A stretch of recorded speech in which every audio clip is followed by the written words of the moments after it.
What's up, everybody? It's me. It's PLD. And I'm Richard-Erik Jarvi. And I'm Matty, and this is Class Action. This is The most Yippee-ki-yay. undecided movie show on the interwebs. Yippee-ki-yay, motherfucking Class Action. That's all I got to say about that. How are we doing today, my friends? You last episode you told me not to interfere when other people are talking, and you just did that to me. I did. I apologize. I almost apologized. Yeah, I'm a little out of whack. I told you guys before. I got a new setup here. I'm still working with it. I'm not quite myself yet. I'm not into the whole thing yet, but we'll get there. I apologize, Richard. How was your day? How was your weekend? Oh, thank you for asking, sir. I feel very fine indeed. So what I want to say about this is, fuck off. No, seriously though, how are you doing today, Jarv? I'm doing good. It's shitty weather outside, but it's kind of nice in here. Very nice. And you, Matty? I'm doing good. I'm doing a lot better than yesterday. Yesterday, I woke up and I couldn't move. I had my back just completely fucking shut down, and it was terrifying. Like I couldn't get out of bed for like half an hour. Oh, wow. I could not move. Damn. Lower back? My entire back. Like I couldn't feel anything. Wow. And I was just like, oh, this is something's really fucking wrong. But today I can move around fine. I went to the gym. I worked out. Everything back to normal. I just had a random day yesterday where my back was just like, nope, complete system shut down. Like you're not doing anything. And it just hit me. I'm like, damn, I'm getting to that age now. I wanted to ask you, how old are you, Matty, if I don't mind me asking? 31. I'm going to be 32 in August. Okay. Fucking babies. 30 plus is where shit starts to break down. This is where your body starts to go like, dude, take it easy. I don't want to hear about this, motherfuckers, okay? but it's like, I thought with the years of abuse that my body has taken, that I knew this day would start to come, but like... I just didn't think it would be now. Oh, here, Matty, we're not too old for this shit. We're not too old for this shit. It definitely makes me too old for this shit. Definitely makes me the Murtaugh of this group here because I'm definitely too old for this shit at this point. Dude, Brand the you're beard not too old for this ago. Well, I want to say I mentioned this right before we went live that this might be the hardest matchup that I have had in all of Class Action. I've kind of said that before. We've had hard matchups, but this one was so difficult. Each category felt like it was, I could go either way. I'm still not sold on all the categories. Like I said before, I have one solid answer right now, and even that's like 75% solid at this point. Like this was, I was so excited to watch these movies again. Both the movies were a lot of fun to watch. And that's the best time we get to do this movie. I hate like when we have by this time in the franchise, when we do franchise runs, by the time we enter the fourth franchise, the fourth film of a franchise, you're basically looking at which one's less worse at this point. Exactly. But these two are still at the top of their game at this point. I mean, this was really, really wonderful. I mean, I'm glad I didn't get here though, because we will have a shitty one later on that we probably should promise to do to finish out the franchise. If Lethal Finale is ever made, Lethal Weapon 5, that we should go back and finish with Lethal Weapon Finale versus A Good Day to Die Hard. But I can tell you that will be a sure, at least for one side of it. We shouldn't do that. I mean, I don't think we should. This is it. This is the final nail in the coffin. I can't do any more. Like, I fucking love Leo Getz, but like, I need a break. You need a break from Die Hard and Lethal Weapon, you mean? No, I just need a break from Leo. Oh. Now I get what Riggs and Murtaugh were talking about. Like, I need a break. Well, it's funny you say that actually, because I liked him less in 3 than I did in 4. I thought he was even better in 4. That's because in I'll 4 just he's say not around that, as much. That's what it is. All right. Well, you know what? Let's just get into it. We're kind of like teasing each other now with talking about. Let's get right into it. We do have one game we like to play here on Class Action. Before we come into the categories, we do have. Well, I should discuss the categories first. I'll give you the categories, and then we'll talk about. What's this show about first? Did I tell you that already? No, you didn't. Ah, that's right. Thank you for calling me out on that. This show is when we put two items up in either movie or TV world. Could be actors, could be directors, could be characters, could be composers, could be anything you want. Put them up against each other. We have 5, sometimes 6 custom-made categories. They go head-to-head. We figure out at the end which one is truly victorious, which one leaves the death cage standing. This is kind of a rough one this week. Like I said, this is going to be a slobber knocker, as old JR would have said in WWE days. Before we get to that, we have the 5 categories. They are similar to actually pretty much the same as last week. We're not going to do heroes again. We will do sidekicks, better sidekicks. Better villain is a mainstay. All 4 of them have different villains. Better story, and also it leads into better sequel, which is kind of cool. Better action. And then our last one, which is we had initially as better one-liners, but we've kind of changed it to better one-liners, quotes. We can talk about any kind of dialogue we want. And that's quickly becoming my favorite category, honestly. I'm going to keep that as a standby throughout. Yeah. It's fun to just go through all these clips here and there. So you can see you guys try. Hey, Refism, good to see you in the chat, as always. I'm sorry, I don't even see your buddy there, Jarvi. You said he's going to come at us for being late, but he's not. I thought Chris was. He usually because in Estonia people are usually very punctual. When something is supposed to start 00, it starts, and sometimes we start 03, 04. So he likes to give us shit for that. Well, he's welcome to do that. It's blame PLD. It's fine. He'll show. When he does, we'll give it back to Mike. Bro, where were you? Oh, that's right. That's right. He's late, so we'll have to get on him. Oh. All right, I'm going to write to him. You should get to our first game. We used to be what would Ed Harris play? Now we're going to spin a wheel with 8 names on it, and then whatever name comes up in our spin, we'll insert into Die Hard, Live Free or Die Hard, or Lethal Weapon 4. We could be recasting somebody. We could be writing a new role for somebody. Either way, we're not prepared, which makes it more fun. So let's get to it. Here is our wheel this week. In case you cannot read it, I'll put down here. We got Ed Harris, Bruce Campbell. Thank you, PJ. I got it for you, PJ. Okay. Ed Harris, Bruce Campbell, Halle Berry, Jerry B, Margot Robbie, Nicolas Cage, Angela Bassett, and Idris Elba. All right. Let me get our brand names off of there. And so we're going to spin this wheel twice. Once for each movie. That's true. The first one is for Live Free or Die Hard. Here we go. Sounded like a Cheers. Oh, for fuck's sake. I mean, the wheel wills. Stained. It's been a while. The wheel wills as it does. I can't say anything else. So we're going to start with Ed Harris in Live Free or Die Hard. I'm going to put it right on you, Jarvi, because I love your. When you're not prepared, yours is the best. So I'm just going to put it right on you to make you the least prepared.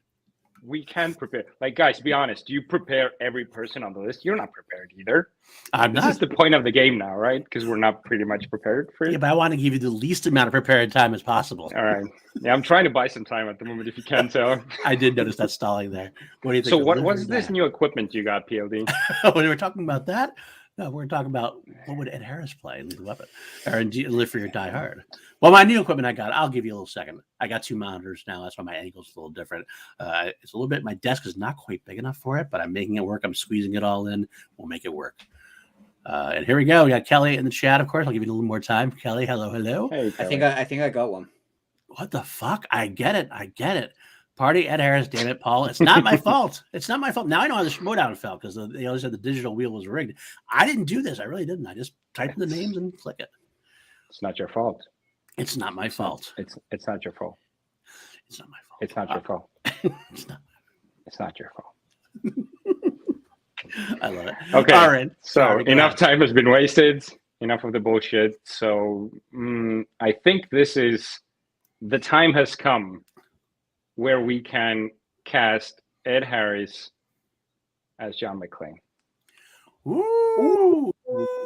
So this is the first movie that Bruce Willis is going full bald. I mean, yeah, you know what? I'm all in. I'm all in on that. I could easily think of a role for him to play John McClane's dad or something, but we've been doing it so much lately I just want him as the freaking lead. I want him as because I don't think he's ever played like the Rambo type action character, right? He's always had like this or that authority type figures. He played a mercenary in like 1983, but it was kind of not quite the same as this kind of character. It's still a little different than this. So I get what you're saying, and I agree with you, especially because this is not. I will say this out front. It's kind of weird that this is still a Die Hard movie because Die Hard was always such a specific kind of film. For the first two, at least, the third one kind of gets off into its own thing. But now it's kind of like it's on its own grounds. It's just John McClane movies now instead of a Die Hard movie, which is a little bit different to me. I know what your point is, and I'm going to discuss this point exactly in Better Story. Okay, fair enough. Mm-hmm. So making Ed Harris as John McClane at this point, I think works. I'd like to see him as John McClane. I think he's more grizzled now. Yeah, kind of fits the role. He's a dad type. Yeah. I'm good with that. I'm very good with that. All right, Matty, how about you? Do you have a choice? If we're putting Ed Harris, the badass Ed Harris, into the movie, we got to take a badass out. And in Die Hard 4, Live Free or Die Hard, there is a legit badass in the cast. Oh. And I hate to take him out of it, but there's only one worthy to have Ed Harris in there. We've spoken on this show before about District 13. Mm-hmm. District 13 Ultimatum. Cyril Raffaelli.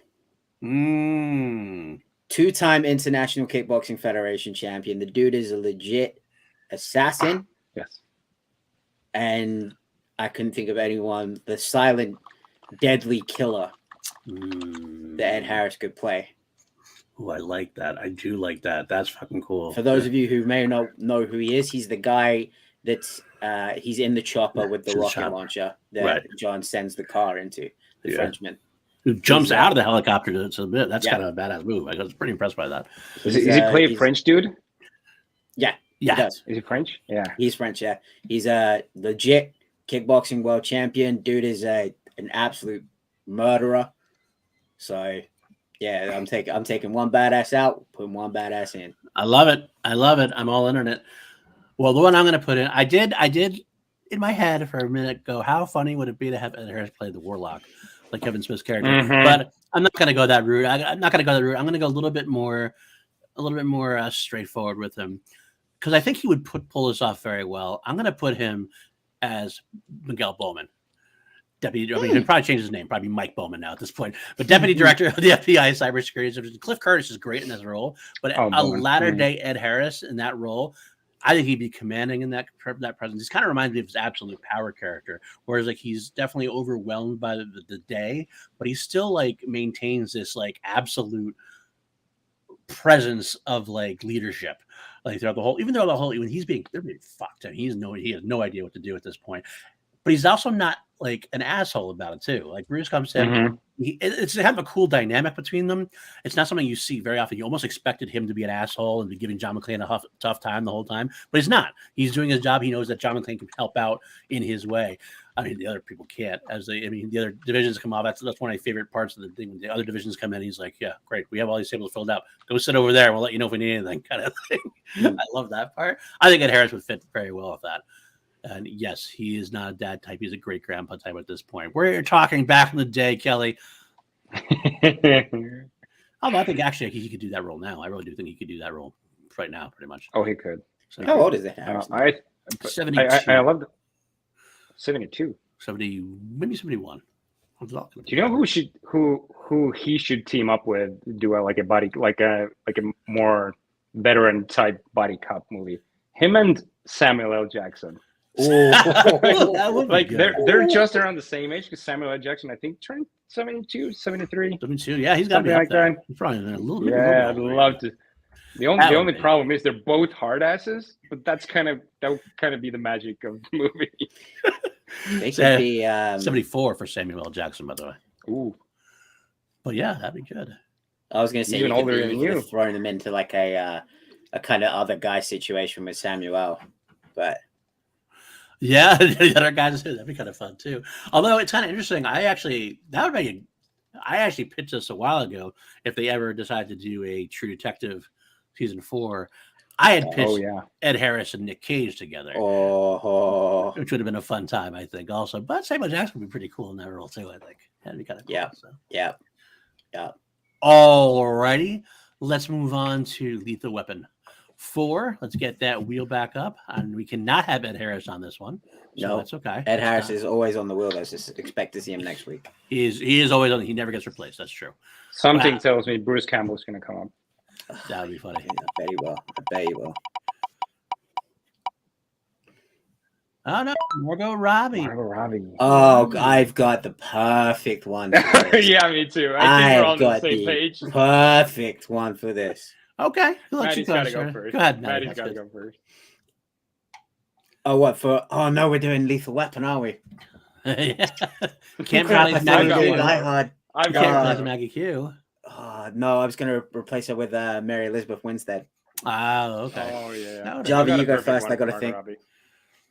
Or PLD. I went first before PLD. Okay. PLD. All right, so I'll go first at this point. I gotta say, this is maybe a stalling tactic, but Lethal Weapon 4 is actually harder to replace somebody in because they're all mainstays. It's not like pieces that they kind of put in each movie. Like every person you think about, like the psychiatrist has been there since Lethal Weapon 1, and like I'm not gonna put her as You're not going to put her as a psychiatrist? I would think I might, but I almost feel like fine. that's too. I almost feel like it's too much because she's been there for a while. But you know what? That's not a bad one either. And But the I'll Harley since Quinn thing as well. you just told me that you're going to do that, though. I won't do that. I'm going to have this as a different story. Here we go. Off the top of my head, she is going to be playing the daughter of Leo Getz. Oh, yes. That's perfect. Leo Getz's daughter comes back into his life, some kind of thing, and he had some during his like criminal days. He had a fling, didn't know, and all of a sudden she comes back into his life, and she is like just as he is. So it's great seeing Margot Robbie as like bombshell of a character acting exactly like he does. And like, she tries to help him out with all the new business ventures, the PI ventures. Maybe she's a double PI with them, and so they have to go as a team together. And then like you get to see Riggs and Murtaugh being, fuck, another one, but it's Margot Robbie. So like they're like, it's almost like, how is that coming out of this? I don't. This is not computing. So I don't know. That's off the top of my head. That's my pick. Okay, I got it. I'm gonna ride a roll. Okay. I don't know how this is going to work, but in my brain, it does. Hear me out on this one. Okay. It's the end of the movie. Okay. Leo's going past a pet store. Okay. He walks in. Who's behind the counter? Margot Robbie. He said, and Leo says, "I'm looking for a friend. You know, come with me on my PI adventures. Come with me on these training exercises, whatever he does." And she goes, "You know, I think I've got just the thing for you." She pulls out a box with a frog in it. No, that's you hurt All my right. soul. You hurt my soul too. I can barely talk. All right, Jarvi, it's up to you. What do you got? Well, I was gonna put her as a psychiatrist, but you kind of shrugged it off. So I feel like that's the boring answer now. I'm gonna rewrite the story a bit. Okay. I'm gonna have her as the flamethrower terrorist at the beginning of the movie. when they unmask the person, it's her with wavy blonde hair, and she's completely off her rockers, like Harley Quinn type of character. But they don't kill her. They don't blow her up. But she returns at the very end when Riggs and Murtaugh are fighting Jet Li, and they're both getting their ass kicked, and they both fall in the water, and then she busts in like Leonardo DiCaprio in Once Upon a Time in Hollywood and goes, "Someone ordered freaking fried sour." I don't know, some racist thing that she can pull up in Tarantino writing that doesn't work in movies, and then just uses the flamethrower on Jet Li. I like it. I'm here for it. Oh man, I don't even know who wins this week. This is kind of a weird. But only if Tarantino writes that scene, because he can pull off these like borderline racist things that usually don't work in movies. A Lethal Weapon written by Quentin Tarantino. I'd be here for that. Actually, I'd be all here for that. Nice. I went way off script on this one. I'm sorry. That's okay. I'm all. That's when you do best, though. When you go completely off script, that's when you shine. All right, who do we think wins this week? Chat, you can tell us who you think wins this week as well. But I like Getz's daughter. Leo gets his daughter. I think Jarvi went this week. You think Jarvi this week? I think Jarvi went this week. I don't know, man. Mine would get me canceled probably, so I don't know. But if you look back, and this is going to come up when we get to the quotables bit, a lot of the language in that movie wasn't exactly the most PG. No. Oh, no. yeah. Uncle Benny? Nope. Oh, yeah. There's a lot of stuff we can't say. No. I'm going to try not to say too much of the stuff. My quotables, I had to limit a lot of quotables. Oh, well. All right, let's move on. We don't need to declare a winner. That's quite fine. We don't need to actually win on this one. Let's move on to our categories of the week. We got better sidekicks. Better sidekicks. I'm gonna let Matty lead with villain. So, Jarvi, why don't you lead with sidekick? Oh, can I lead with action? Better sidekick? You can lead Sorry? action. Yes, better sidekick, Jarvi. Okay.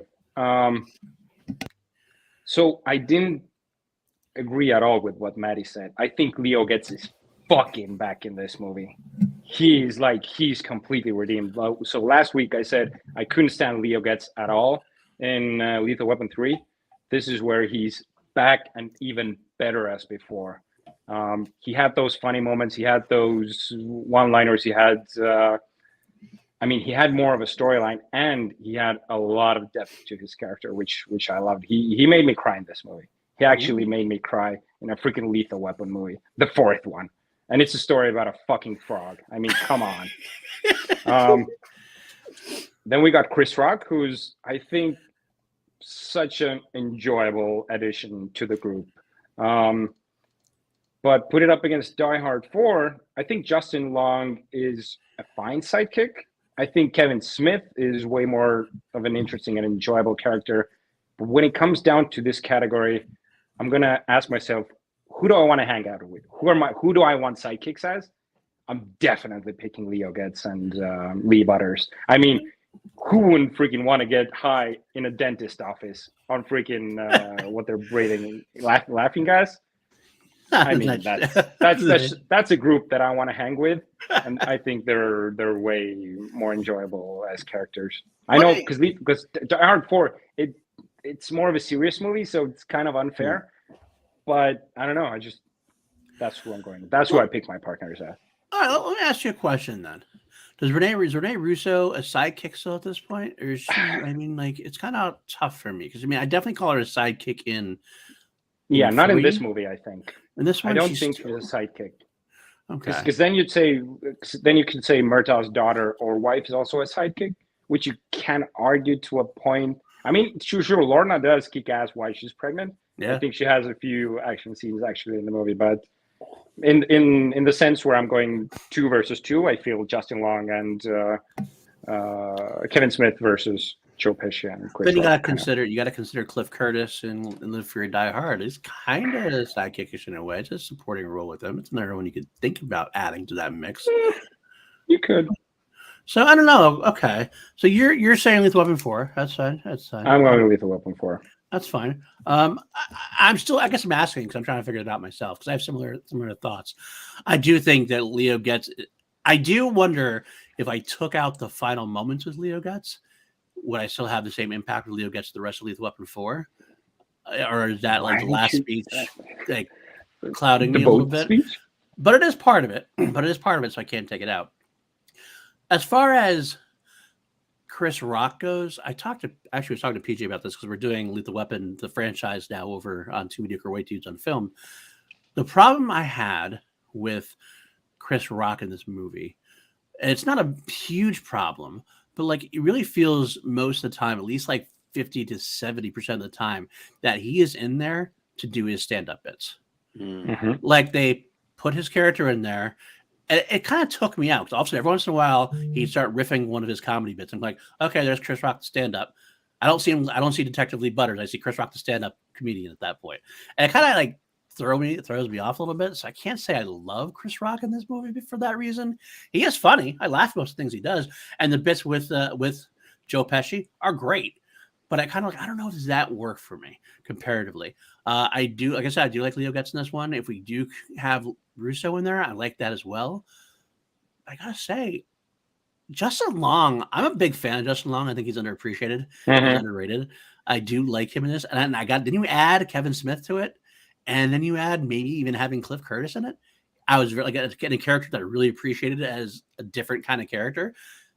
I'm going to go Die Hard, Live Free or Die Hard, which is weird to me because I didn't think even going to this episode, I thought I was going to go with Lethal Weapon 4, but keep thinking about it again. I love Leo Getz, but I think that I got to go with Justin Long Justin Long's underrated Matt Farrell and Kevin Smith as Warlock. Yeah, I'm going to go with Die Hard 4. Matty, it's up to you. For me, this is kind of one-on-one. I think Leo kind of takes a little bit of a step back in Lethal Weapon 4. But the moments that he's there hit harder than any other movie that he's been in before. Justin Long, for me, I don't know what it is. And Paul, hearing you say that he's underrated, I completely agree with, because for some reason, anytime I see Justin Long in a movie, I see Dean from Waiting. And I cannot get that out of my head. So seeing like young, baby-faced Justin Long in a Die Hard movie, I'm just like, something doesn't compute up here. Like, him as like this elite hacker, that's the guy you're gonna pick? Like, over Kevin, if you're gonna put those two side by side, Justin Long and Kevin Smith, who would look like a hacker, a stereotypical hacker? Right. It would be Kevin Smith. I don't know. I mean, I can see him because he's so like lanky and he's kind of like, they kind of play him down a little bit. I get your point. But He's too pretty. He's too pretty. And I get like Timothy Oliphant as well is also like too pretty to play. Like that's a beautiful man. Yeah, that's a beautiful man. Very, very beautiful man. Cobb Vanth. Again, sidetrack. I mean, Maggie Q's fine, but fucking Timothy Oliphant. Where's our Top Gun beat scene with that guy? I'm saying. And it really, what you said about Chris Rock really is true. I think this was around the time he did the Bring the Pain special. I think so, yeah. I think it was around the same time. But that's the kind of comedy I want in a Lethal Weapon movie. I want like cheesy stand-up comedy that's gonna like the little zinger one-liners that are gonna be in there. Just like, and even the bit where they're like I'll just call it the racial profiling segment with him and Leo. In the car? He's like, "Hey, who's the perp?" And he's just like, "Why? Because I'm black and sitting in the back of a cop car. I'm a perp." And he just like pulls out his gun. And he's like, "License, registration, urine sample." Yeah. I'm just like, and Leo's like trying so desperately to defend himself. I will say that I know what you're coming from, and I agree the one-liners are good. I don't mind the one-liners as much as the bits when he starts getting into like these like the Leo rant is good. The Butters rant just seems like a stand-up special, that's what takes me out. The one-liners don't. I like that bit, but the whole what is it, the cell phone bit he starts doing about the grandma's cell phone, the Afghan. Yeah, the Afghanistan thing and everything else. Yeah, that whole thing. I'm kind of like that. I'm watching a stand-up comedian like on stage, not doing a bit like it's not like those zingers are normal, like maybe not normal conversation, amped up conversation for an action comedy, but that felt more in the world. Like this, like okay, Mel Gibson and Danny Glover bought tickets to Chris Rock's stand-up bit. Now that's where we're watching like that. So I mean, I get it though, but yeah, I think that segment as well did put me out of it. But like the whole dynamic between him and Murtaugh, like the reason he's doing this is so he can get in good with Murtaugh because he's about to be the father of his daughter's kid. And Murtaugh's going to find out at one point, but Murtaugh thinks he's gay. Right. And just like that whole dynamic I thought was pretty funny. Yeah. And, I mean, it's definitely obviously dated now. It's a little bit of the gay panic thing. It's a little dated now, but it is what it's of the 1998 time. You know what you're getting into if you're getting into these movies. But yeah, I get that. So at the end of the day sounds like you're leading with Weapon. Okay. All right. I mean, I can't. But we're splitting hairs. That I agree. And that's what it is I about get- this entire movie. Like this entire, all these segments, I can't even feel like no matter what way you vote, and we're like, I get it. So I'm sorry, Jarvi, I you get were your saying? point, PLD, because Chris Rock, it kind of bothered me as well. But I was thinking it's maybe because now Chris Rock is sort of this, like he's way bigger now than he was back then. Mhm. So if you kind of should try to take that baggage out of it, because he wasn't quite the big stand-up comedian as he's now back then. But I do get your point, but I still think the movie and the tone warranted that character. That's fine. Again, it's not like it ruined the movie for me. Mhm. I still highly enjoy. I even enjoy him in it. It's just one of those little minor nitpicky things for me. All right, let's move on. Better villain. Do you not want to start this, Matty? I do want to start action, which is fine. I'll let you start villain too if you want, though. I'll start with action. Let's let Jarvi start with better villain because I feel like he wants to get his love for Tim Me again? out into the world. Me again? You want me to start? I'll start if you want. Yeah, You go. Okay. I'll do better action. All right. Now, it's kind of funny with class action because we try to stay objective. We do our best to stay objective. But sometimes our dynamic, the three of us are dynamic, and sometimes even PJ, our dynamic can kind of twist things a little bit, our heads even. And I feel like Matty is like absolute love for Jet Li and like his like worshiping at the altar of Jet Li, like almost made me push to go, but I love Timothy Oliphant. It almost pushes me to want to give Oliphant love, just like what he's saying, because I know Matty. You're so petty, PLD. What the fuck? I know, I am. But I couldn't do that though. But quite frankly, I couldn't do that if Oliphant wasn't so fucking good. And not only Oliphant, we have Timothy Oliphant and Maggie Q. There he is. Keep my name out your fucking mouth, PJ. Well, no, PJ Campbell. I even put Bruce Campbell on the wheel for you, bastard. But we have Timothy Oliphant, who is, like as we said, a beautiful man. Maggie Q, who's a great psychic, and you even mentioned before, you have Cyril Raphael as like the henchman there, the acrobatic henchman guy. I think that Die Hard has a better set of villains overall compared to Lethal Weapon 4. I don't know if I'm voting that way yet because Lethal Weapon 4 has Jet Li, but who else does it have? I mean, you can call Uncle Benny. You can call Uncle Benny a villain, and he is, but he almost comes across like he comes across more like a sidekick than a villain most of the time, to be honest with you. He's like a punching bag for their jokes, their racist jokes. And whoa, Callie, fuck you, PLD Jet rule. I agree. I like Jet Li. Ellie, I love Jet down. Li. I'll get him. I love Jet Li. Don't you worry. I love Jet Li. It's not like it's more of like I just want to make sure Timothy Oliphant gets the love too. That's all. So we, but at the end of the day, you got Jet Li and kind of Uncle Benny, whereas you got he is, but I almost it's so much hard to put him as a villain. Looks like that. It's more of a sidekick character. He's on the villain range, so I get it. Against like Timothy Oliphant, you have Maggie Q, who kicks ass who kicks quite a lot of ass. More ass. So what way do we go? I think either way wins. But I think I gotta side with Die Hard. And I almost hate doing it, but I gotta do it, I think. Even though I know Kelly's gonna come down and find me and hunt me down. Matty might hunt me down too. He's looking a little I'm kind of scared, but all right. Jarvi, why don't you go next so we can let him cool down a little bit, man. This is one of those categories now when we were talking about before the show why this is so tough, because this category is truly tough.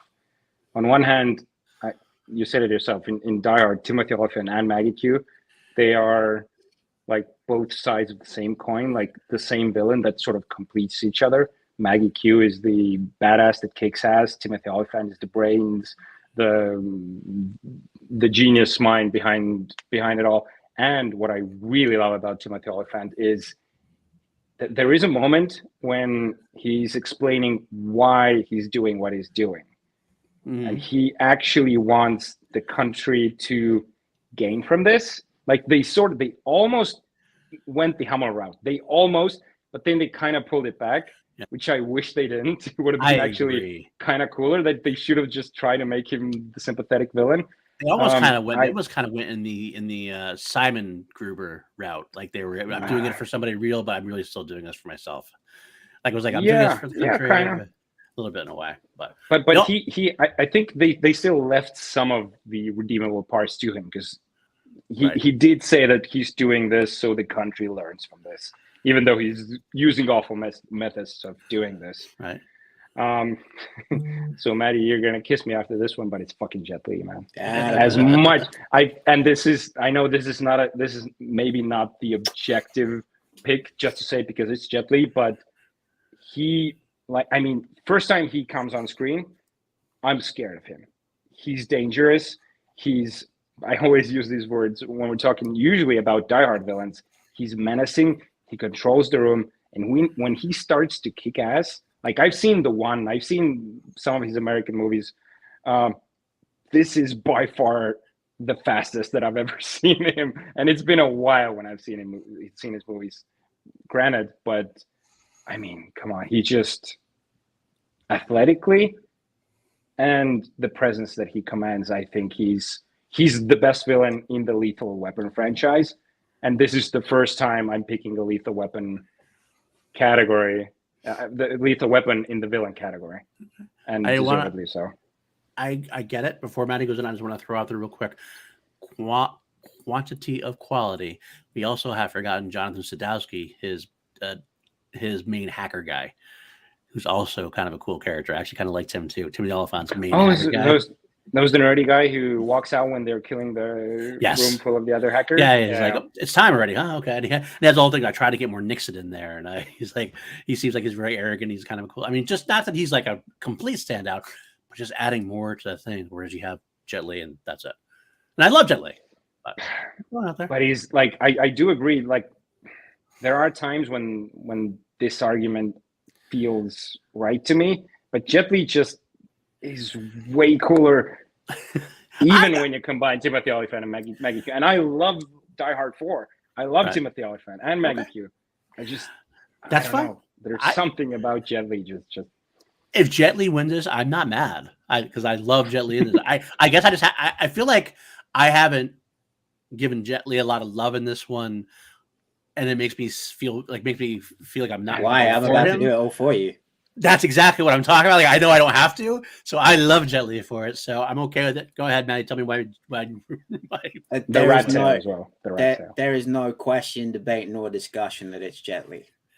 Absolutely none. I grew up watching Jet Li movies on TNT, recorded with my granddad at 2:00 in the morning. Like after like the old like black and white Western movies, they play the old martial arts movies, Tai Chi Master. Just like and I was like obsessed with this man. I was like, who is this guy? He's so quick. So like Kelly says, he's 5'3". He's tiny. Like I've seen the man in person. He is tiny, yet he is so powerful and so dynamic and so fast. But he always played the hero. He was always the good guy. But yet, in his first ever Hollywood movie, he's the bad guy. And I was like, he's the bad guy. This makes no sense. Okay, but I'm gonna watch it, and holy shit, is it like I always say this, like guys like Giancarlo Esposito, the mark of a great villain is if a great villain can be played by a sweet man, and Jet Li is a very sweet man. But in this, he tries to burn down a house with 2 pregnant women inside just so he can get to a family to turn them into slaves. Like he doesn't care. Like he just wants to get the hungs and burn the house down on the way out with 2 pregnant women inside and 3 cops inside. He doesn't give a fuck. But all he wants to do that for is to get his big brother out into the world. So there is the sympathy factor in there as well. Not only is he an evil prick, but he just wants to be reunited with his big brother, man. Not only that, okay, and I'm gonna get into the action, but this is one of the coldest fucking things. In this entire movie, he doesn't fire a single shot from a gun. Not one.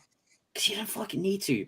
He can beat the shit out of fucking everyone in the movie with his bare hands. He doesn't even have to fucking use it. Garrett. Oh, it's just... Oh, dude. He's just so fucking cool. And I get this is like me idolizing Jet Li, but I've idolized Jet Li since I was a kid. So I get it. I'm just like, he's just so fucking cool as a villain, and I wish he'd have done it more in his career. 'Cause he's so fucking good at it. I mean, like, this is like me and Ed Harris. I totally get it. I get the argument and everything else. I just want to throw out there, though, just to counter, because if I'm going to do it, Jimmy Elephant had some pretty cool moments too, as far as like he gets of course. Lucy in the elevator and like talks like while he knows that daddy's watching, and he's like, it's like, oh, we'll be right there. We're gonna come get you. Don't worry around. So fucking cruel. And I love the stuff he does with that as well. But and he's also got the sympathetic side too, to a degree, because you realize that he's the guy that told the U.S. why their system was fucked, and they fucked him over. So it's like, I'm doing exactly what I said is going to happen. So I don't know. Just go ahead. And I believe me, this is me you're talking to. I love the whole like bringing a government down from the inside, using its finances and its infrastructure. That speaks to me too. I'm all about that. But I'm just so in awe of Jet Li. This is, and we're going to get into this with his action, but this is Jet Li in his prime. Yeah. I will give Jet Li some love right now because I feel like I haven't. I will say one thing I definitely want to spoke. My favorite, I think probably my favorite Jet Li moment in the movie had nothing to do with anything action-wise he did. It was when they're at the house and he's just on the staircase watching them. And he's just standing there. He's kind of smirking at them like they're kicking his men's ass. He's still just kind of like, yeah, whatever. Go ahead. Go ahead. And at 5'3", he is pretty fucking intimidating. I'm not gonna lie. So I do love that. I mean, I'm quite happy that he won. I just want to make sure that Olivan gets his love as well. I do want to give a little shout out to Jeff Imada, who plays he's the captain of the boat at the start. He was also in Big Trouble in Little China and Double Dragon. Gotcha. He's the guy that Jet Li kills with he snaps his neck with his fucking leg on the rooftop. Yeah, I know that's good. That was a good choice. That's a good choice. So yeah. And if we are going to bring, if Benny does count as a villain, Benny's pretty funny as a villain too. I like the rapport with Riggs and Murtaugh is pretty funny. Even if it's racist, and he like just leans into it though too. So it makes it like, I don't know, it makes it humorous that way. But have you seen Kim Chan's IMDb page? There is. Have you seen his thumbnail, like his profile picture? No, that I did not see. You gotta look it up. It's funny. It's just him laughing with his teeth out and holding 2 oranges covering his eyes. That's awesome. I mean, it's just ridiculous. It's so funny. That is awesome. He's been in a bunch of cool movies as well. I'm not gonna lie. So I like him a lot. All right. So we got there. Let's move on now to category number 3, better story. Well, I know Matty wants to do better action, so I guess we go back to Jarvi then. Yeah, this again, like doing Lethal Weapon and Die Hard movies back to back, you kind of start to really break down how formulaic those movies are and how they treat story, how they treat action. So yeah, Lethal Weapon 4 main storyline, like the villain side of it is human trafficking, but like on one hand of the story you have the villain storyline, and then you have the personal storyline. Right. Very formulaic Lethal Weapon stuff that usually works. Right. Previously they had, I think, like guns, drugs, and then can't remember what the first one was about.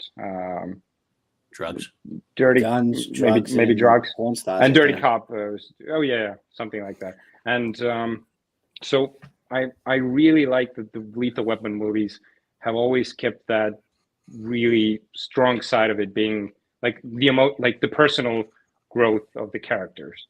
We have the villainous storyline, and we have the personal growth and the emotional aspects of the characters. I love that Leo gets inducted into the family in this movie. I think he had one of the most heartfelt moments in this. I also love how Murtaugh sort of brings in the Asian family. They become sort of his surrogate family, and you can really like make those two stories stand on their own, like right. the action storyline and the personal storyline. When you think about Die Hard 4 and all the Die Hard movies, actually, it's so hard to differentiate the action from the story. Because in Yeah. Die Hard, the story kind of services the action throughout. Right. But what I love is what I really love about the Die Hard franchise and Die Hard 4 in particular is how they have. So you, Paul, said it at the start of the show. It kind of strays away from the usual Die Hard formula. That it is not the one man against terrorists in a closed space. It's now pretty much like a all over town kind of action romp. But I do love that Die Hard has managed to stay with the times. It has evolved and it has managed throughout the franchise. So I'd say even story-wise, Die Hard 5 has, like story-wise, it's a good point to go towards, but the movie just doesn't work. But so what I love about Die Hard 4 is it managed to bring in the, what's the word? Not electronic, the virtual sort of terrorism aspect to this. And the fact that the villain is, in his opinion, doing righteous work, and in a way he sort of is, but the story itself is very much rooted in action. So when you try to break these stories apart, I feel like Die Hard 4 as one unified story works better than Lethal Weapon 4. Because Lethal Weapon 4, you have the characters on one side and the story on the other. You can sort of take them apart. I don't know. I went way all over the place. I thought, but I get what you're saying. I feel like Die Hard is more of a cohesive story with its story and its action. Okay. I feel like I want to say that this is a very similar argument we've had throughout the franchise. Die Hard has always been about the action driving the story, whereas Lethal Weapon has been about the story driving the action. And because of that, I mean, and Die Hard does have its own familial beats here. Obviously, the estrangement of Lucy and John McClane and everything else. But at the same time, you're talking about story-wise. I go back and forth because, I mean, it is intricate. Die Hard does have an intricacy to it. The whole fire sale bit, it's all kind of a very interesting idea. Whereas, again, Lethal Weapon 4's definitely is a little more vague, I guess. I mean, it's obviously Jet Li wants to get his family or his brother and everything else back, but it's kind of like more of a vague thing. But at the same time, is what's more important? Like we're saying, story doesn't necessarily just mean plot. Because I think Die Hard, Live Free or Die Hard's plot is probably better.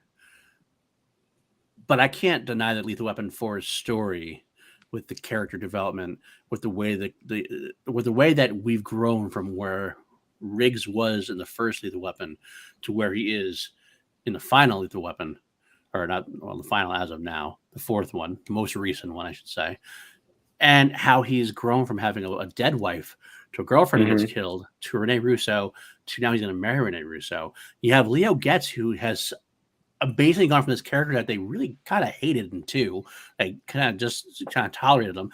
3, they tolerated him a little bit more, and 4, he flips and becomes like a family member by the end. There's and even Murtaugh has some development here and there. I mean, he's more consistent than Riggs has been, but he's definitely a little older. He's definitely welcomed Gibson into the house, like Riggs into the house. He's definitely welcoming at the end. He's welcoming Leo Getz in to a degree, even though he's still kind of likes to beat him up a little bit verbally. I can't deny that. Whereas John McClane, I feel like we get his thing with his wife is great. They're great in the first one. They're not great. If they end up happy in the first one, they end up happy together in the second one. All of a sudden, the third one, they're not so happy again. And it seems like it's kind of just like bits and pieces. And not that that's a bad thing. I mean, it does.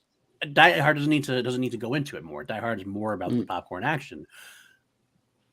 But that's why if you're going to say a popcorn action film versus an action film with some really decent development here and there, I gotta give the edge to Lethal Weapon 4 on this one. So that was exactly my point. Like Lethal Weapon has more character development, right? But Die Hard 4, I think it's plot versus story. Right. Exactly. I think we kind of approach the topic differently, but I can't argue with your point. Yeah, that's fair. Matty, you're gonna split us up again at this point. Jarvi and I are basically the opposite side of all this. This was rough because, as I said, the story or the plot of Die Hard speaks to me on a very cerebral level. Like the idea of bringing a government a superpower to its knees from the inside just to be like, look, I told you so. Mm-hmm. Like that, give me that all over. But I've seen that done a few times. Like that's been done a few times now. Has it been done to the level of yeah, absolutely. It was definitely, and that was one of the factors I took into it. It was like this was one of the first movies to really employ that kind of cyber terrorism motif. And you have a guy like, you wouldn't expect a guy like Timothy Oliphant to be like a cyber terrorist. You would assume he would be like out there on the street or whatever, you know, actually as like a military or political figure. Right. You wouldn't assume that he's like just this guy in a suit behind the scenes, you know, right, the puppet master of it all. So I thought that was really innovative, which I've often critiqued Die Hard as like not having much in terms of innovation past the first one. But if this is how Lethal Weapon is going to end, if we never get Lethal Finale, which there's a possibility we don't. There is. It's a possibility. I think this is a pretty damn good closing. Riggs, you know, going, as you said, like Riggs going from where he was to now he's married again. He's a father. He's too old for this shit. That scene in the locker room between him and Murtaugh, where he's just like, look, dude, I don't know if I've got it anymore. Like I've had that conversation. Right. So it's just like, I get it. We're getting too old for this shit. So it's amazing how they turned that in from a punchline in the first one. Like it's really kind of became so present in this one at this point. The first one was kind of a joke when Riggs hip tosses Glover over the side and throws him down on the ground. It's like, oh, too old for this shit. But by this time, it's like really like impacted their lives to a point where like they really are. And I agree that makes it kind of a more interesting thing for me. But I'm sorry, go ahead, Matty. Continue. Like the bit where he's getting lit up by that young cop in the boxing ring. Mm-hmm. Oh, I know how that feels. Like that's a very real thing to like sit down off the bench, like, dude, I ain't got it anymore. I'm too old for this shit. Yeah. And like then you have the moment where like him and Murtaugh are about to go face Jet Li again, and they're on the little dock bit, and they're just like, this dude's too good. Like let's just let him go. Let someone find him when they come up. Fuck it, let's go do it. And this is just like no matter what, they're still gonna go do it. They're still Riggs and Murtaugh from the first movie. They're just that little bit older and that little bit more developed. So for me, it's Lethal Weapon. Okay. Murtaugh is the most ripped in Lethal Weapon before. Like he keeps talking how old he is. Dude is shredded in Lethal Weapon 4. The villain in Under Siege 2 was similar to Timothy Oliphant's character in Live Free, Die Hard. That's actually true. Eric Bogosian, he was the computer hacker on the train, and he designed the satellite weapon, and then he was tossed out for being crazy or whatever. And I know but Reef, I just wanted to warn you. I don't know if you know this or not, but you're bringing up a Steven Seagal movie in front of Matty. That's you might want to tread lightly. And Morbius, guys. Under Siege 2 is not a very good movie, unfortunately. Steven Seagal's not a very good actor, so let's move right along. Jared Leto versus Steven Seagal next week. Why? You just want me to rant for an hour 15? That would be entertaining. I'd watch it. Okay, we are on better action. Matty, you asked for it. You're going to get it, Matty. Go ahead. I'm going to start with love. Die Hard 4 has some of the most insane bombast action you can get. Throwing a cop car into a helicopter mid-flight with a crazy French kickboxer with a rocket launcher. That's pretty damn gnarly. But not only do we get the massive bombast action that we know and we love from Lethal Weapon, we get Jet motherfucking Li in his goddamn prime. First example, when they're all fighting in the house. Paul, you brought it up. He's just standing there, arms crossed, big shit-eating grin on his face, just looking down like, I could beat the shit out of every single one of you without even breaking a sweat. And he goes on to do exactly that. Like there's a bit. Oh my god, I had a fucking hard on for this moment. He does what's called a cartwheel kick, which is really fucking hard to do, and he does it. Picks up the gun like mid cartwheel kick, where he puts his hand on the ground, picks up the gun, comes back up and points it at Riggs, and I was just like, oh my god! Like I went from 6 to midnight that movie. That was so fun. It was just so slick and so damn good. And like when he crushes it's the dad, the Hong dad. I can't remember his. Oh, the Hong father. Yeah. I can't remember his first name for the life of me.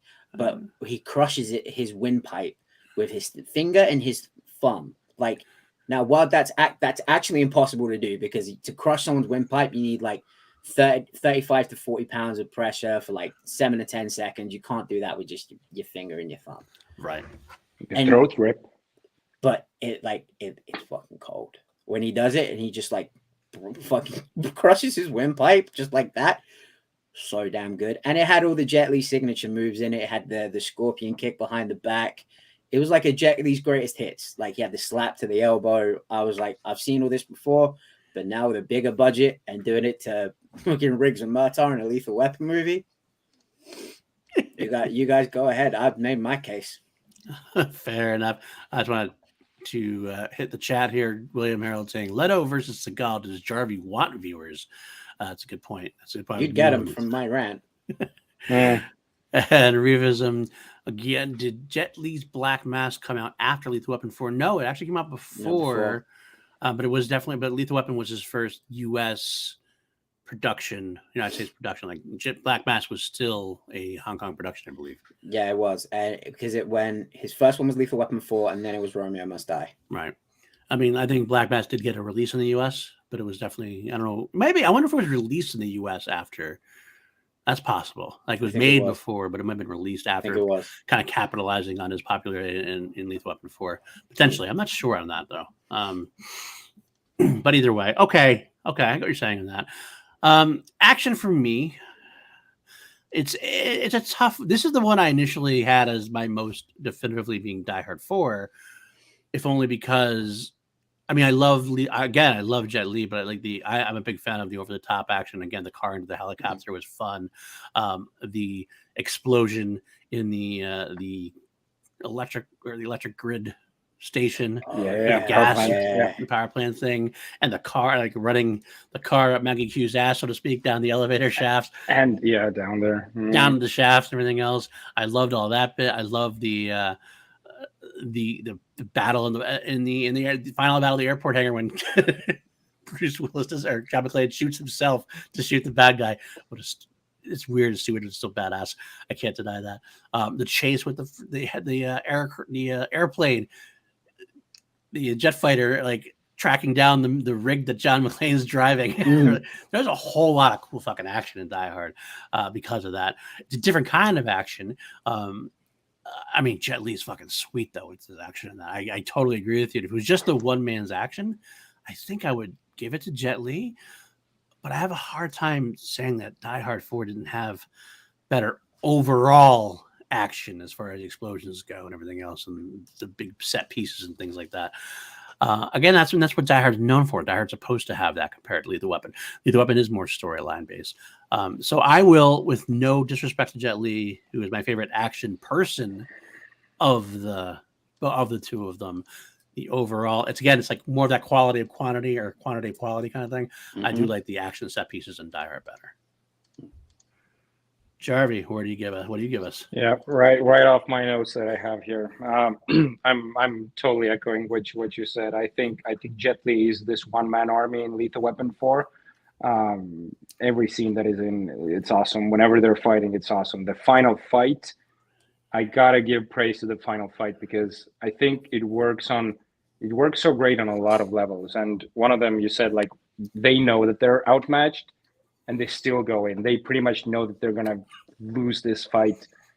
So Jet Li, he's this, like, as you said, how tall is he? 5'3". 5'3". 5'3". So he's smaller than Murtaugh and Riggs, but he's so damn capable. But there are moments in the final fight where Riggs and Murtaugh do manage to use their weight to their advantage. And I really loved it. It wasn't just Jet Li flaring all over the place, just kicking them, doing the Yoda shit, just going here and there. Like, Riggs has a freaking awesome moment when he just headbutts Jet Li 3 times in a row. Yeah. Just slow old man. Bam, bam, Yeah. going at it. And there's times when they tackle Jet Li and they bring him down, but he's still so damn good. He still manages to get out of it. But I appreciated the moments where his size did matter in that fight. Yeah. And at the end of sorry, Matty, you can interject. No. I'm just agreeing with you. Okay. It really is well choreographed.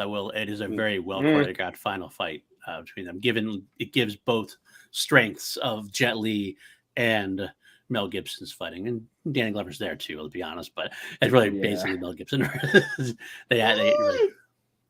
Danny Glover does good, but it's really more about Mel Gibson's because that's the personal side. Because Mel Gibson, it's the whole storyline thing where Mel Gibson was not losing it against the boxer earlier on when he was sparring and he's faking the injury. This is about his redemption. Yeah, he gets Danny Glover to help him because Jet Li would kick his ass 1-on-1 pretty much. I think. I just love that they dropped the Mel Gibson knows Tai Chi shit. They dropped that because that's the only way you beat a guy like that's the only way you beat a guy like Jet Li is you gotta make it ugly. You're gonna take a few, but you gotta get in close. You gotta make it ugly. You gotta headbutt him. Right. Just make it fucking vicious, and that's what they did. I will say going into it, I did like that. Again, you're right with the moment there. They have that where they're about to walk away. I loved. I mean, almost goes into favorite lines or whatever. I do love the fact he just turned around and goes, "I want to know how he did that. I need to know how he did that." Like the way they don't just turn around and go, "Okay, we're gonna do it." It's the jokey way they go into it that makes it even more lethal weapony. But yeah, I'm so Matt, you're gonna end up. No, it was my pick. I feel like I'm waiting. I had to get that in because I know Jarvi's butt is about to come. The butt is lurking, but before we lurk the butt in, they skewer Jet Li, and he's still not defeated. They go underwater, he's still not defeated. He finally shoots Jet Li like 3 or 4 times, and he finally kicks the bucket underwater while skewered. Right. What the fuck? But the butt is finally here. I think Die Hard 4 as an overall action movie, it has big, awesome set pieces. It has like cool explosions. They're killing the helicopter with the car.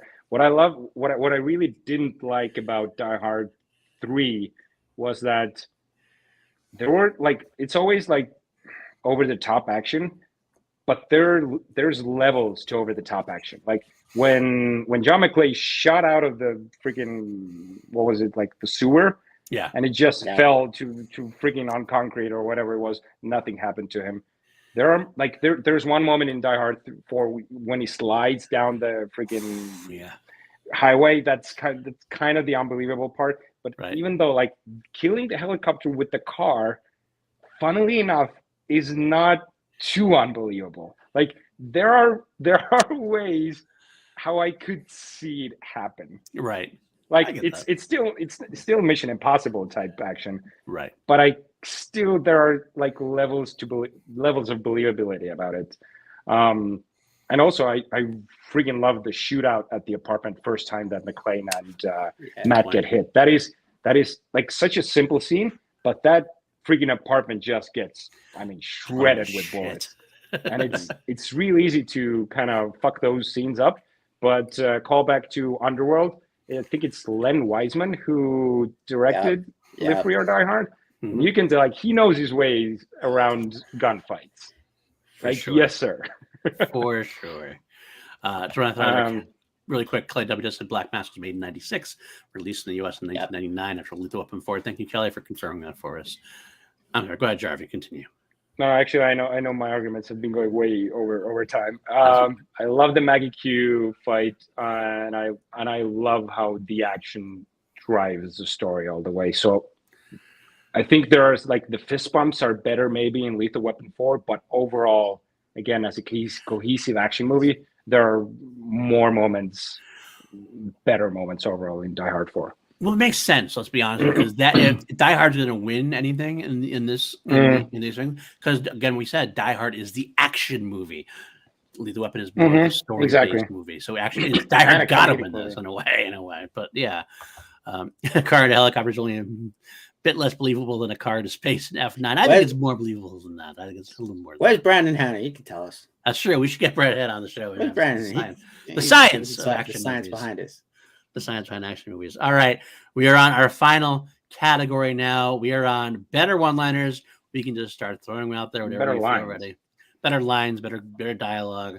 I'll start with one, and we'll just keep riffing from there. Let's start with one movie and then go to the other movie. Otherwise, we're going. Okay.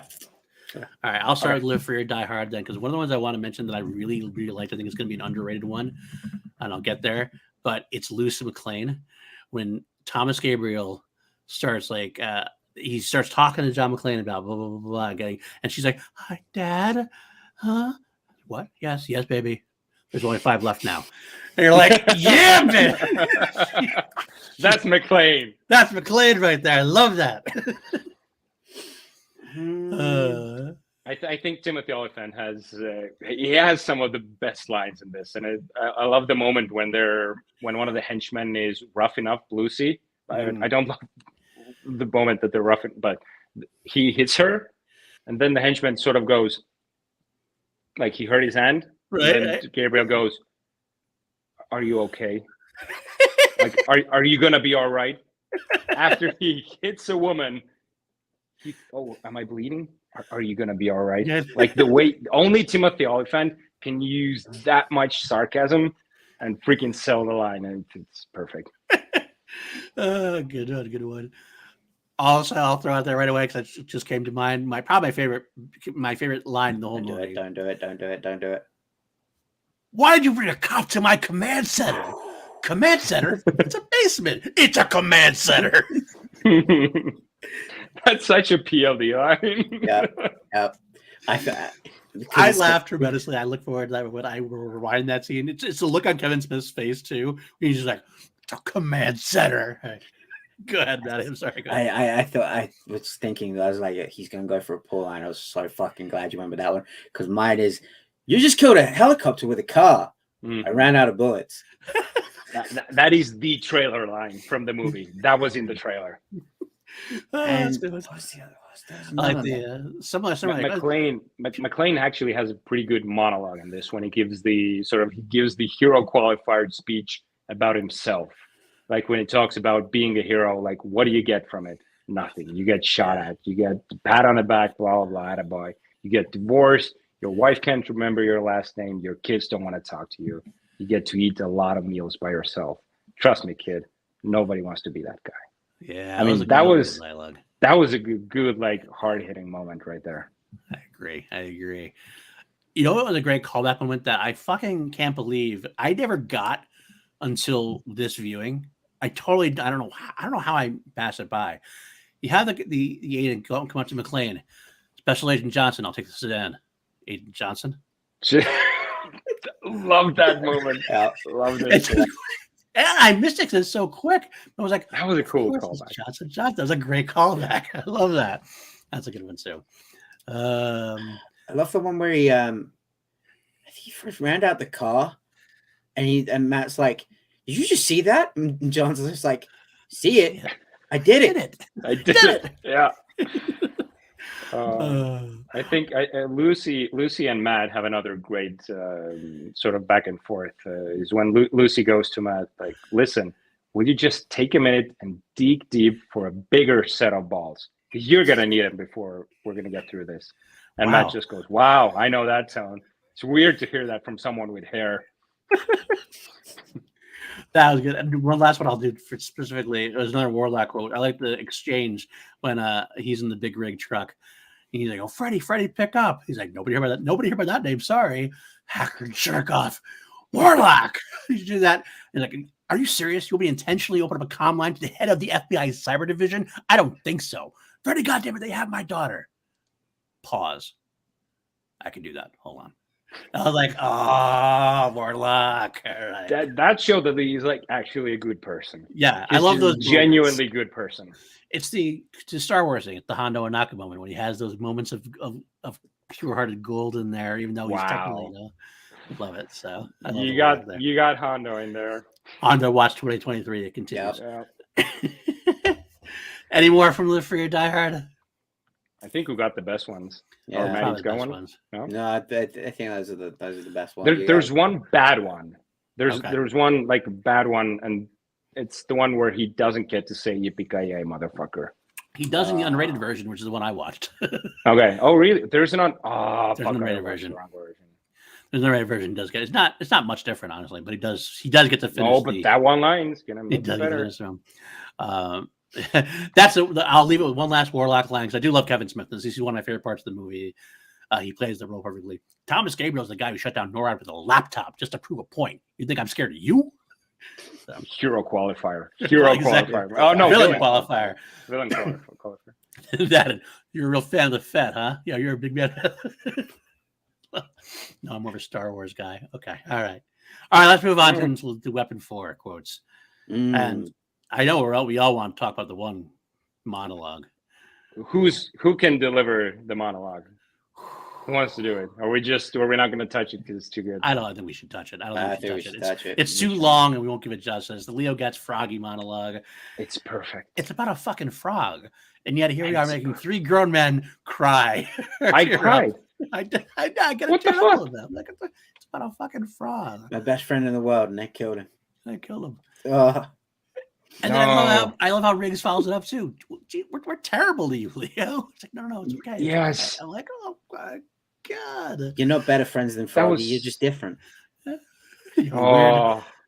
And I love that. You sure picked a strange angel, baby. But I got the message. I'm like, that's so perfect in there. I think the line where Riggs says, "But we're horrible to you." That is actually the sort of the crux of that like conversation. Yeah. That's such a realization moment right there. It's a turning point because he realizes he is his family. Terrible to you. Wow, it breaks my heart just talking about it now. Well, then, it's followed up by, they don't have the exact line, but that moment in the hospital where, they do the whole thing. And finally, Rene Russo gets pushed into the delivery room. And you see he's left there. Riggs goes in and they keep Leo gets out. He kind of stops there and just like head down for a second. But then Riggs comes right back out and goes, "Stay here. You got to meet the kid and everything else." And it kind of felt like this, like, all right, it's a family exciting moment. So that was good. But Die Hard's always known for the quips, but Lethal Weapon had a few. There's a perfect moment between Leo, Murtaugh, and Riggs on the boat.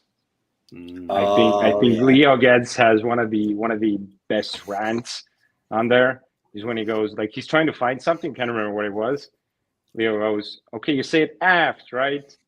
AFT, aft." Leo goes, "That's a fucking word." In the back of the cabin on the right side, Leo. "Well, why didn't you say that in the first place, Roger?" And then it just goes, "I love these people. Put them around boats and water, and all of a sudden, everything becomes fucking nautical." That's so true. I mean, so one of my favorite ones is actually another moment between the three. I mean, it's actually kind of more between Riggs and Leo, but it's when they're in the police station. And he picks up the phone and he's on the phone and he's just like, "Oh, a private investigator, huh?" And he's just like, "I wonder if you'd be willing to investigate my privates." It's just like, that's so childish, but so fucking great. And also the Buzz when he has their henchmen on the back of the car, he's like, "You have the right to remain silent, so shut the fuck up." I do like that too. Another good one, I like the Uncle Benny one. "I'm sleeping with my wife's two sisters. You lucky son of a bitch. Good for you, Uncle Benny. Not as good when my wife finds out." And they all laugh right there. I'm so glad you picked that line because I was afraid you were going to pick the other one. No. I'm not going to do that. I'm not going to say that. The other one I do want to mention, which made me laugh a lot more this time. I don't know why this one made me laugh. It's like a stupid line, but it still made me laugh. "You ever heard of Ebony Clark? Yeah, she writes those cheesy sex novels. Why, you boinking her?" "No, I'm not boinking her. Trish is Ebony Clark."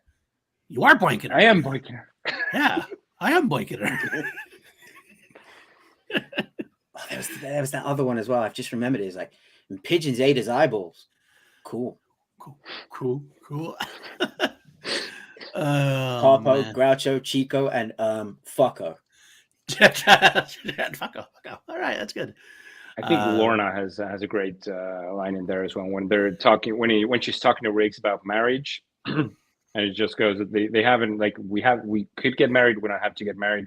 Lorna just goes, "I'll take you any way I can get you. We don't need to get married." That was like that's freaking Riggs has found love. It's mutual. It's true. It's real. Lovely. I'll take you any way I can. Come on. Nice Who doesn't want to hear that from a woman? Ooh.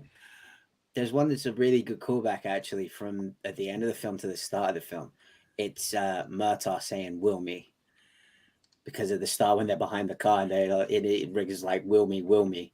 Like that's like their thing to be like, "Look, call me, like, call out to me, like, show me where you are."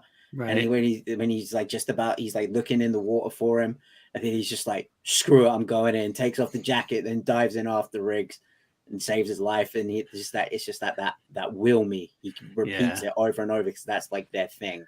Yeah, that's nice. What took you so long? Yeah. that and I'll give you one more Lorna one, which is funny because Lorna is not as funny this time around as she was during Lethal Weapon 3 because it wasn't that give and take. She has a food line. She had a food line, but she also had the one at the end there. "I am not ready to have this baby." "All right, fine. Wheel me in if you want. My legs are staying closed."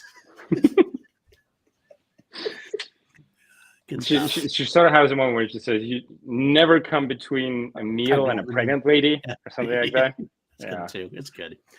But all right, which way are you guys? Which way are you guys going? I'm about to say you're going Lethal Weapon, man. Okay, man, Lethal Weapon. All right, Jarvi, what are you?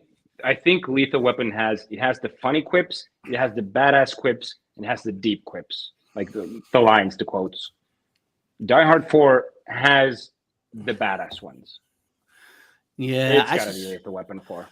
I think Live Free or Die Hard has overall the funnier ones, but they're funnier because they're zingers usually, and they're humorous and they work. But Lethal Weapon has a little bit of weight behind them more. Yeah, and that's what has. I mean, not all of them, obviously. Not the Benny Two Wives lines, not very depth, but there's a lot more depth in their character roles. So I think I got to give Lethal Weapon 4 as well. So there we are, folks. We have hit the end of the road. We are done. Oh, and it was 3-0 on the final category. It was 3-0 in the final category. This is gonna be rough.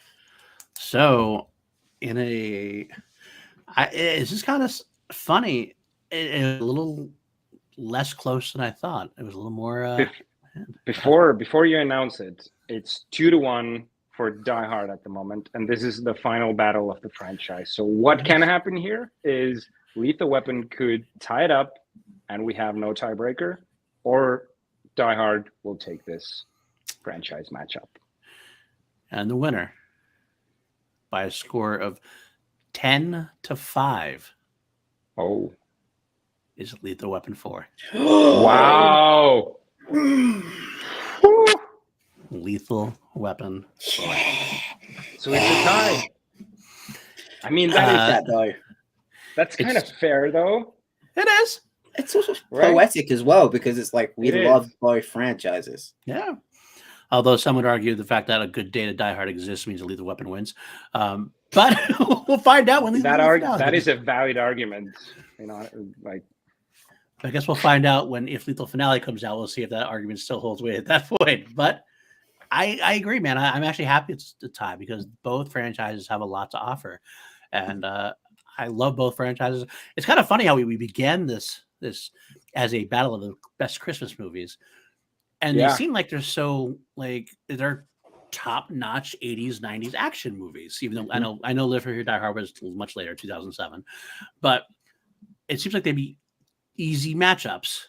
But there really are such different franchises. There really are like different layers of action to them. So it was an interesting battle.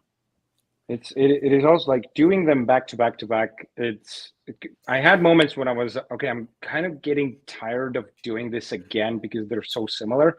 But I think what it gave me, and I hopefully the viewers and you guys as well, is you really start to understand the formulas of either of these franchises or both these franchises. Yeah, you really understand how they're sort of structured. Yeah, and what makes them great, and how they develop, or in some cases they don't develop. They just try to perfect the formula to a degree. But yeah, I love that. Die Hard Oh, Die you're Hard talking 4 about is actually an No. Independence Day movie. Do the Always Sunny the Weapon 5 versus Die Hard 5. Die Hard 5 would just take the biggest fucking ass kicking. Yeah, I agree. What is Lethal Weapon? You know, Always Sunny for? Always Sunny in Philadelphia show. Yeah, but what's that got to do with they Lethal actually Weapon? they put on a Lethal Weapon 5 in the show. Like it was a Oh. plot one time they did this whole thing. So there's like a it's like the Always Sunny version of Lethal Weapon 5, which is pretty funny. It'd be ridiculous. But, I will, if I'll tell you what though, if because I'm a completist, if the finale comes out, even if you guys don't want to do it, I'll do it on my own. The finale there's a good day to Die Hard because I have to be a completist that way. It's my own thing. But even if Lethal Weapon 5 is the best movie in the franchise, you would put it up against Die Hard 5. I have to. We got to complete the saga at this point. I mean, if it happens, let's do it. All right. I mean, All right. Well, that's it for this week, guys. We should announce next week because Jarvi was very excited about next week. So you know what? I'm going to let you announce next week, Jarvi. Sorry, I had a bit of a lag. I'm going to let you announce next week's battle because you're very excited about it. Yeah, this is actually one matchup that I stole from the Empire podcast. So they had two guests on, and it was Christian Bale and Hugh Jackman. The Prestige reunion, and I thought about it. There could be a very cool discussion about putting these two actors against one another. So we haven't been doing too much actor versus actor or director versus director. We've been doing movie versus movie for a while now, and it is tougher. It is way tougher to do person versus person. But I think we can do it, and I think we owe the audience to mix it up a bit. I do. We haven't. I agree. It's been a long time. It kind of got into a little. I don't want to say rut because I've enjoyed doing it, but it's been like okay, we watch two movies and we compare and contrast. There's something different for us, and we have done it previously. We've had some fun doing it previously, so I'm looking forward to seeing what our categories are going to be. Looking through the different directions. Maybe I'll watch a few. Maybe I'll catch up on some that I haven't seen from Christian Bale and from Hugh Jackman. Either way, intense actors, both of them. Great, wonderful roles in Nolan movies and in Villeneuve movies and in a lot of other movies. So I can't wait to discuss these at this point. So I know Wolverine versus Batman. Exactly, it's Wolverine versus Batman. A certain someone has been trying to get me to watch The Greatest Showman for a while. So there you go. I don't think that's a movie for you, Matty. I'll be honest. I don't love either. The Greatest Showman. I don't think it's for you. I don't either, but I kind of enjoyed some parts of Hamilton. So not the same. I would say it's the same. The Greatest Showman is stage musical. It's more of a Disney musical. It's more of a Disney musical almost. I'd say. Okay. It's just full on syrup. All right, I'll give it a go. But he's good in it. He's good in it. He is. Can he actually sing? Yeah, I think he can. I think he can quite well. And Les Mis. He sings in that one as well. He sings Les Mis. That's right. Oh, you're right. 2, 4, 6, 0, 1. Yeah, I had to do it. Kelly's in the chat doing it. Of course. All right, guys. Thank you so much for sticking around with us. Hope you enjoyed the show. Hope you enjoyed the series. We're moving on next week, but we're hopefully not moving on from us. Come join us at PLD Projects Patreon, patreon.com/PLD Projects, with such luminaries as Allison Salamoni, Brandon Buckingham, Brandy Parker, Jeff Alterman, John Lustrina, and Partishessa Dason. Great crew. We have a great Facebook chat going on. Very much always highly debating one topic or another. And they also get to help choose two mediocre white dudes on film categories. We got Kelly is coming up soon after the Lethal Weapon franchise. Although I hate to tell you, Kelly, it might get pushed back a little further because we actually have an announcement of something we're going to do in the Lethal Weapon franchise, which we haven't done yet on two mediocre white dudes on film. But what that is, you got to wait and see this week's two mediocre white dudes on Lethal Weapon, which comes out on Thursday, of course. And I also do Crown Jewels on this show every week. I go through a song from Queen. This week is In the Lap of the Gods from Sheer Heart Attack album. That will drop on Friday. A lot of cool stuff there. And also, of course, Matty Gunner and I have done a great job at doing Holy Snokes, a Star Wars podcast. I was trying to figure out a better way to make it bigger, but I've really enjoyed talking Star Wars with Matty again. It's been a long time coming, with Bad Batch coming, with Mandalorian coming. It's such a fun time. And we are having a great time doing it. So that's gonna be another episode on Wednesday. Yes, guys, can I be on when Mandalorian comes out? Maybe. Yeah, we'll see. I don't know. We'll figure that out. I don't know. We'll see. You got to watch the cartoons in order to get to the Mandalorian. I am watching the fucking cartoons, and I'm sort of enjoying them. There's a possibility. We'll have to see how it goes. All right, that's it. Kelly, you'll understand. I think when you hear the announcement, I think you'll understand. Which one did Kelly pick? I don't want to announce that yet. I want to wait until we'll talk about that afterwards, because it's definitely not necessarily in PJ's and mine wheelhouse. I'll put it that way. But all right, guys, I guess that's it. Anything else to say? Matty, where can the folks find you? You can find me on Twitter at Matty Gunner, Instagram Matty_Gunner. You can find my band Mourner, MOURNER, on all streaming platforms, and you can find me here every Tuesday with these two lovely gentlemen doing Class Action, and here every Wednesday with this lovely gentleman doing Holy Snokes, a Star Wars podcast. All right, and Richard-Erik and Jarvi, where can they find you? You can find me on Facebook and Instagram at Richard-Erik with a K Jarvi. You cannot find me on Twitter. Well, you can find me on Twitter at Richard_Jarvi, but I think there's like 5 or 7-year-old tweets there. Not much on there, but you can find me on Letterboxd. If you follow me there, I will follow you back. And Perfect. PLD action Tuesdays. There we go. PLD action, PLD project. I'll take it. It's all good. At Paul_Denuzio on Twitter. You can find me every week on PLD Products, multiple levels of stuff. Also doing trailer reactions. It's a trailer reaction for The Mandalorian Season 3 trailer, which I'm excited about. Cool reaction. I enjoyed that quite a bit. So we'll be talking about that. We're definitely breaking that down tomorrow, Matty and me. Yeah. That's it. Until next time, guys. Of course, justice has been served. Court is adjourned.